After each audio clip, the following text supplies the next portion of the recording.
Бул Түркиядан алынып келген Isuzu автобусу суютулган газ менен жүрөт. Ал экологияга эч кандай зыянын тийгизбейт. Жаңы келген транспорт айдоочудан баштап жүргүнчүлөргө чейин ыңгайлуу жана жагымдуу жасалган. Бул комфорт жакшы, удобный, айдаганга жеңил, эмеси жайкысын, кондёру бар жакшы. Кондёру менен өкмөткө рахмат ушундай автобустарды алып келип атканына. Автобустан тышкары 2024-жылы Бишкек шаарынын мэриясы 238 заманбап атайын техника сатып алууга жетишкен. Ага шаардык бюджеттен 1 миллиард сом жумшалган. Кала мэри билдиргендей, бөлүнгөн каражатты үнөмдөө максатта ар бир техниканы чыгарган завод менен түздөн түз келишим түзүлгөн. Планыбыз боюнча 1 миллиард акча каражат сарптаганбыз. Анан 1 миллиард акча каражатты биз биринчи ирет ушул баалардын алкагында түзгөн тизменине ылайык биз 170 даана алмакпыз да.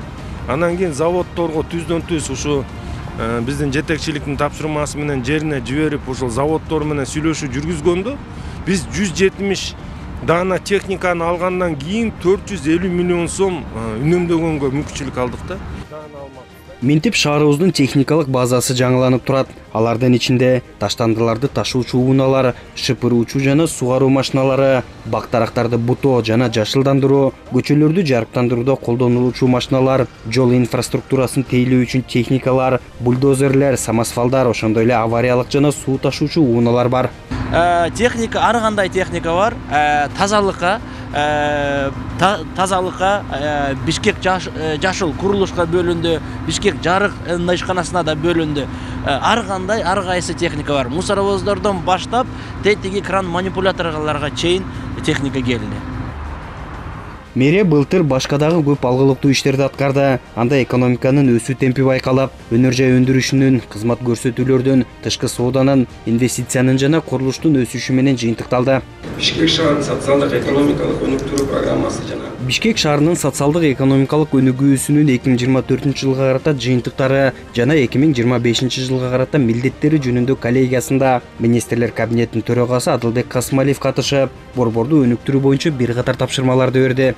Бул транспорттук маселелер боюнча жолдорду оңдоо жана жаңы жолдорду куруу, ошондой эле коомдук транспортты жакшыртуу боюнча комплекстүү программаны иштеп чыгууну камсыздаңыздар. Шаардагы жол тыгындарын азайтуу боюнча тийиштүү иш-чаралар планы иштелип чыксын жана аткарууга алынсын. Экологиялык абал боюнча абанын сапатын жакшыртуу боюнча программаларды иштеп чыгуу, транспорттон, тесттен жана өнөр жайдан чыккан зыяндуу заттарды азайтуу үчүн иш-чаралар кабыл алынсын. Шаарда жаңы парктарды жана скверлерди түзүү, жашыл зоналарды көбөйтүүгө багытталган иш-чараларды кабыл алууну улантыңыздар. Кала жетекчилигинин 2025-жылга койгон көп пландары бар. Мэр Айбек Жунушалиев бул жылы приоритеттүү багыттардын бири жолдорду оңдоо, тыгындарды азайтуу, иш маселесин чечүү жана башка көйгөйлөрдү өз убагында чечүү үчүн бардык аракетин көрөөрүн билдирди. Өнүгүүнүн негизги багыттары аныкталып, маселелерди ыкчам жана орду менен чечүү максатында Бишкек мэриясынын иш аракеттер планы кабыл алынды. Мэриянын иш планы 9 негизги багытты жана 100 конкреттүү иш-чараларды камтыйт.